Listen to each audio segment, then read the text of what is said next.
Shapur II assumed power, and he proved to be a rather energetic leader, taking the empire to its largest extent, taking advantage of the weakened Roman Empire. Oh, look at this, guys. Do you see these blue parts? This is exactly what Bahrain and some other places. This is why those, the United Arab Emirates and everything else. This is why the current nationalists today, they think like this should also be part of Persia, because it was at one point. The time in which Shapur II ruled could be considered as a golden era. The king had a harsh religious policy. Under his rule, the ascent was put on Zoroastrianism. See, this is, by the way, like, look at this. A lot of people think like, Zoroastrians were so tolerant and Muslims were so intolerant. They forced their religion on us. Nope, nope, nope. Zoroastrians also were very strict at some times, and they were forcing their religion. They were very strict, and they were forcing their religions on other people as well. So listen to this as well, in case people like, if in case somebody wants to come and like try to whitewash Zoroastrianism. Era. The king had a harsh religious policy. Under his rule, the ascent was put on Zoroastrianism, their religion. Heresy and apostasy were punished. Heresy and apostasy were punished by a Zoroastrian king. Heresy and apostasy were punished.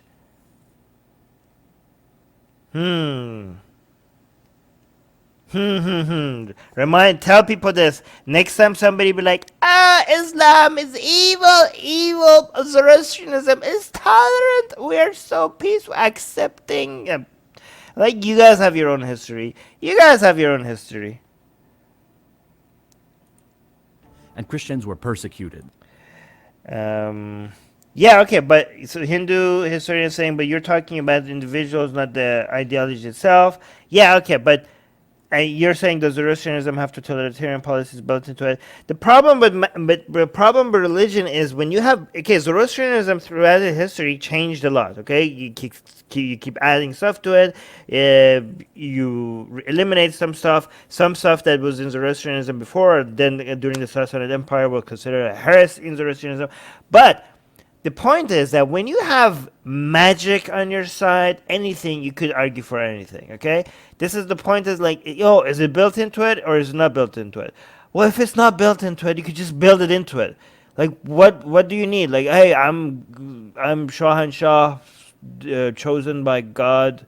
I'm divine authority, and I'm gonna say it is built into it, right? Why? Because God told me so. There you go. That's all the excuse you need. I'm just saying, when you could change the religion. The problem is not just what is written in there or not in there. The problem is you shouldn't just be focused on the conclusions. Do I like the conclusions or not the conclusions?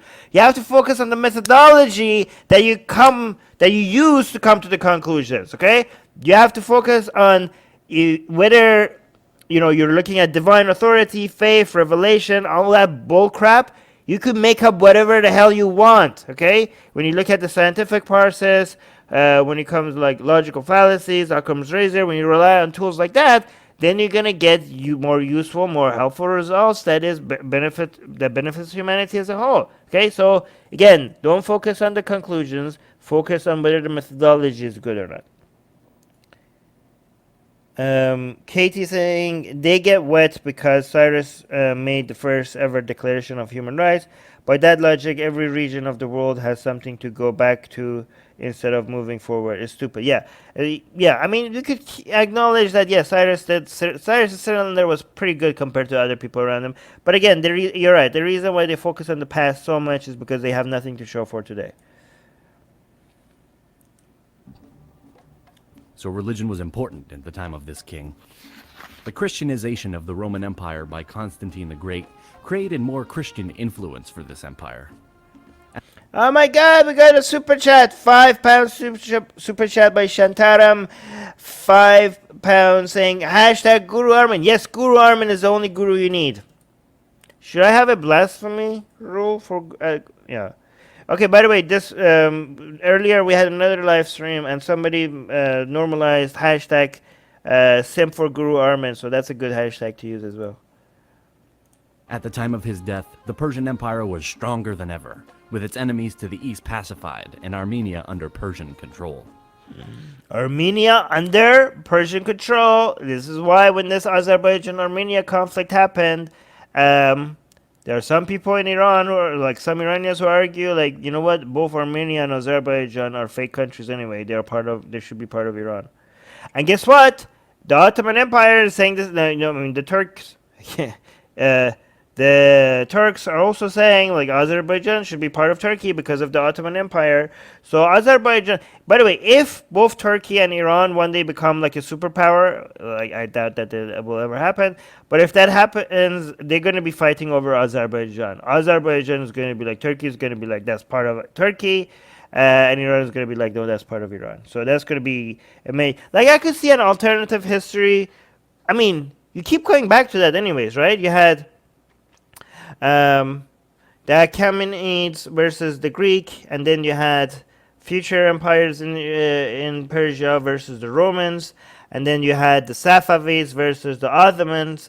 These two places seem to be the main, you know, up until the Mongols came and just changed everything. Basically, the Mongols came in like, hey, we're going to shake the whole world and nothing is going to be like it was before. But up until then, it seemed to be like this was just a repeat fight of two empires. It was like wherever empire is, the Persians are running, and whatever is west of it, these were the two superpowers that kept on fighting with each other, right? All the time. Like, no matter how many times you shake things up, would be one empire that was Persian Empire, and the other empire that was either the Ottomans to the west of the Persian Empire, that was whether the Ottomans or the Romans or the Greeks, and that was the battle, the main battle at all times, every time. And you keep one side keeps losing, but it keeps coming back to that, right? But I guess no matter how many times you shake things up, that's what the norm was. But I guess the Mongols shook the whole world so much to the core that they're just like, after that, I guess it was like, yeah, I mean, maybe soon after that, not right after that. Or like, I guess we have things that are completely changed now, right?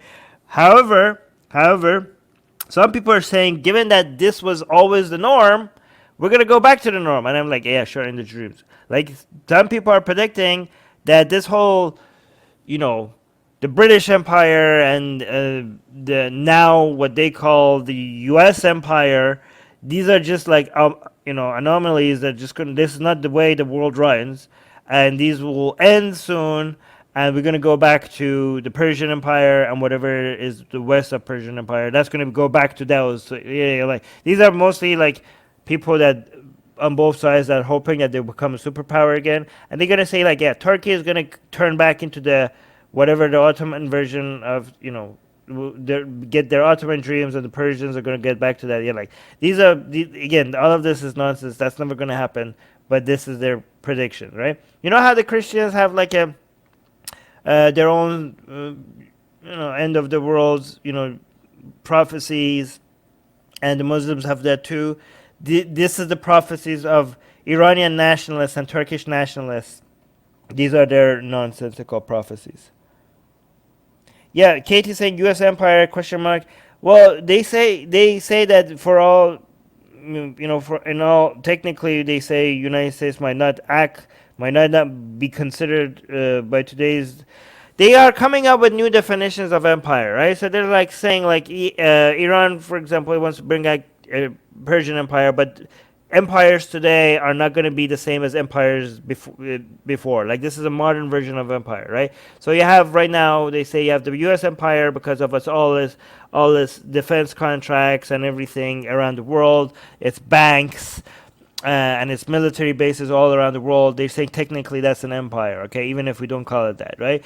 And they say that then you have the China model, that China is going out and using the debt model to make all the countries, these countries around the world have these countries around the world its leash. They say this is a new way of doing empire, and they're saying the Islamic Republic of Iran is also doing that. Like, technically, like, the Islamic Republic of Iran didn't go and invade Syria, Lebanon, and Iraq, but the new way of doing empire is kind of like more sneaky. You go and you go middle with their politics, and you put your own proxies in their parliament, and you make sure, like, I don't know, the president is loyal to you.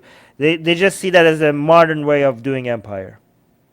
So that's how they see it. Again, Yeah, U.S. Smithy saying U.S. proxy states, right? So again, and they're saying United States is an empire and China is an empire around the world because based on this new model of what is considered to be an empire, technically Iran becomes an empire too, and they just get hard thinking about Iran being an empire.